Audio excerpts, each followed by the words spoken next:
What if I told you one of the most emotional stories in football did not begin in Brazil? Not in Argentina, not in Spain, not in England. It began far away, in the middle of the Atlantic Ocean, on a group of small islands that many football fans could not even find on a map. No long World Cup history, no endless list of global superstars. Just 10 islands, a difficult past, a global family, and a dream that looked almost impossible. Then came the Blue Sharks. Then came Vozinha. And suddenly, the world started asking one question: who are these people? And why does their story feel bigger than football? This is the story of Cabo Verde, a small nation with a huge heart, a country shaped by the ocean, by migration, by survival, and by the dream of being seen. But to understand why this football story became so powerful, we cannot begin inside a stadium. We have to begin with the islands. Cabo Verde sits in the Atlantic Ocean, off the west coast of Africa, a country of volcanic islands surrounded by deep blue water. Beautiful from the outside, but built through struggle on the inside. For centuries, these islands were under Portuguese rule. Ships crossed the Atlantic. People moved, cultures mixed. Families were separated. Some stayed. Many left. And slowly, Cabo Verde became a country with two homes, one home on the islands, and another home spread across the world. In 1975, Cabo Verde became independent. But independence was not the end of the story. It was the beginning of a question: who are we? Where do we belong? How do we make the world remember us? For many countries, that answer comes through power, through money, through size, through politics. But for Cabo Verde, one of the strongest answers came through football, because football is different. Football does not ask if your country is rich. It does not ask if your island is big. It does not ask if the world already knows your name. All it asks is, do you believe? And Cabo Verde believed, on beaches, on dusty fields, in small streets, a little space, a dream. And in those simple places, something powerful began to grow. Football became more than a game. It became a language, a way to say, we are here, we are small, but we are not invisible. We are islands, but we are connected. And that connection is what makes Cabo Verde different. Because Cabo Verde is not only the people living on the islands. Cabo Verde is also the people who carry the islands in their hearts, from far away, in Portugal, in France, in the Netherlands, across Europe, across the Atlantic, across generations. Cabo Verdean families kept their identity alive, through music, through language, through food, through stories, and through football. Children grew up far from the islands, but still heard the names of the places their families came from. They grew up in different countries, trained in different systems, played in different leagues, but carried one emotional connection: Cabo Verde.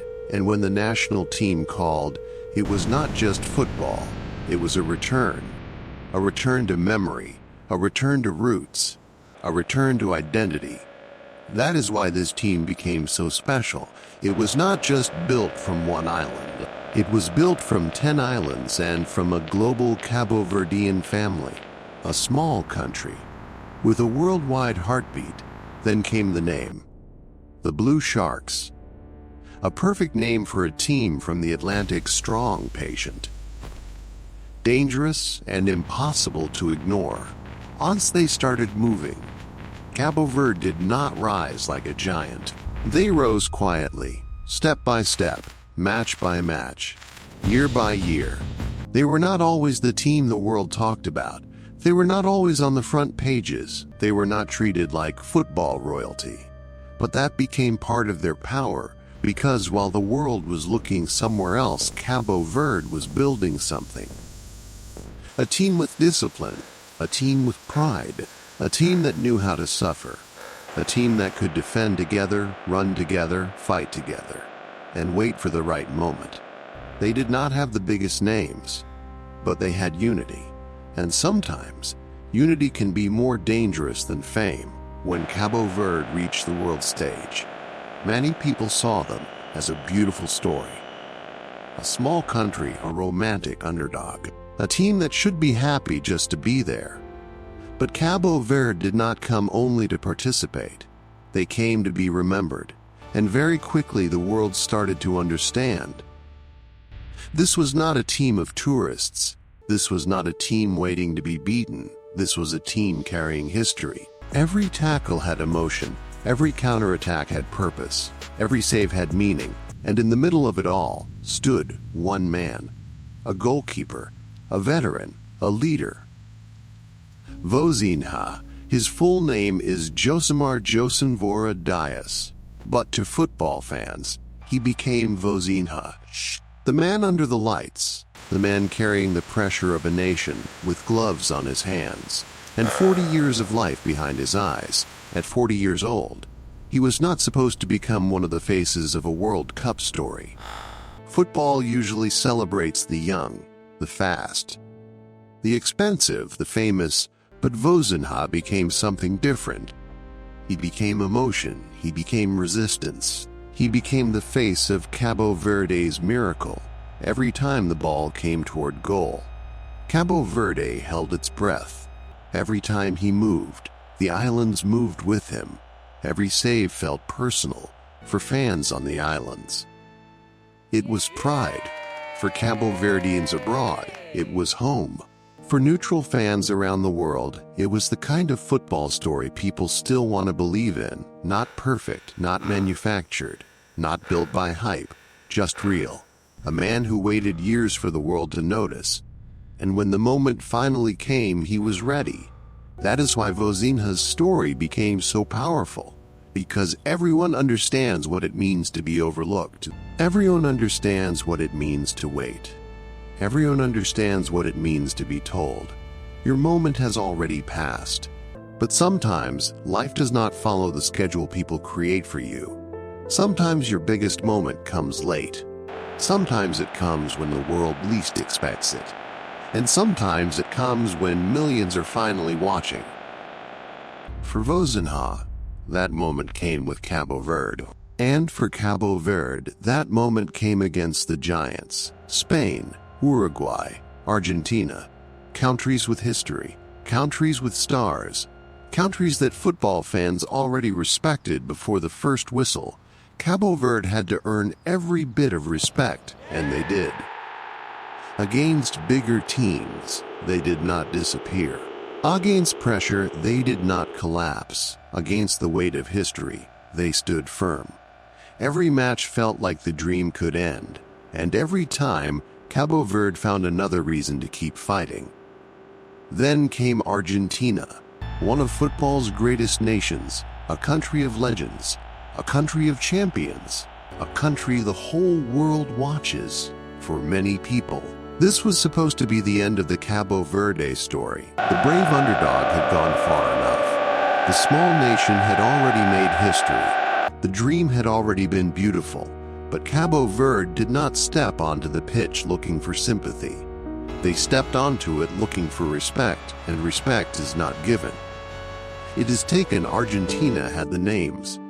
Cabo Verde had the nerve. Argentina had the history. Cabo Verde had the heart. Every attack felt dangerous. Every Cabo Verde response felt emotional. Every moment under pressure felt like the islands were refusing to sink. And Vozinha, again and again, stood there.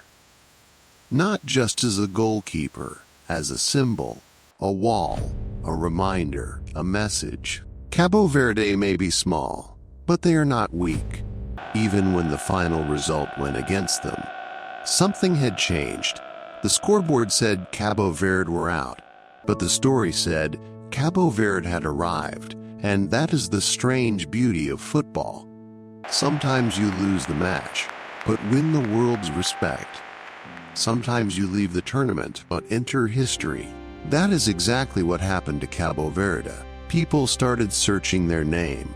People started talking about the islands. People started learning about the blue sharks. People started sharing clips, posting reactions, asking about Vozinha, and discovering a country they had never truly seen before. So why did this story go viral? Because it had everything modern football often forgets: history, identity, migration, emotion. A small country with a global family, a veteran goalkeeper becoming a hero, a team fighting for more than money, a flag being seen by millions, a nation finally hearing the world say its name. This is why Cabo Verde connected with people. Because deep down, everyone loves a story where the forgotten become unforgettable. Everyone loves a moment when the small stand up to the powerful. Everyone loves to see a dream survive longer than expected. But Cabo Verde's story was not just about surprising people, it was about being seen. For a small nation, visibility matters. Recognition matters. A child watching from the islands matters. A family watching from another country matters. A flag on the world stage matters. A name spoken by millions matters. Cabo Verde's miracle was not only that they played well, the miracle was that the world finally looked. And when the world looked, it saw more than football. It saw a country shaped by history. It saw people connected across oceans. It saw a team built from pride. It saw a goalkeeper who refused to let age define him. It saw Cabo Verde, and that is why Vozinha became more than a player. He became the face of a feeling. The feeling that it is never too late. The feeling that small places can create big stories. The feeling that football still belongs to dreamers. At 40, many players are remembered in the past tense. But Vozinha became part of the present, not as a name from old highlights, not as a forgotten veteran, but as a man standing under pressure, still saving, still leading, still believing. And maybe that is why people connected with him so quickly. Because Vozinha did not look like a marketing project.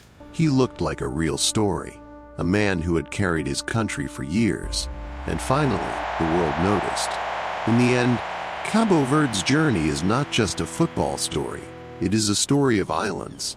A story of independence. A story of migration. A story of people who left home, but never forgot it. A story of a team that turned unity into strength. A story of the Blue Sharks, who came from the Atlantic and made the world pay attention. And at the center of that story stood Vozinha, a goalkeeper, a veteran. A simple Cabo Verde may be small on the map, but football has never only belonged to the biggest countries. It belongs to the brave, to the patient, to the overlooked, to the teams that arrive with nothing to lose and leave with everyone's respect. The Blue Sharks did not just play football. They told the world who they are. They told a story of pride, a story of courage, a story of identity. And years from now, when people remember this football miracle, they will remember the giants, they will remember the goals, they will remember the champions, but they will also remember something else. A small island nation in the Atlantic, a team called the Blue Sharks, a 40-year-old goalkeeper named Vozinha, and the moment Cabo Verde made the world stop. Look and remember, because sometimes football's greatest miracles do not come from the biggest places. Sometimes they come from islands.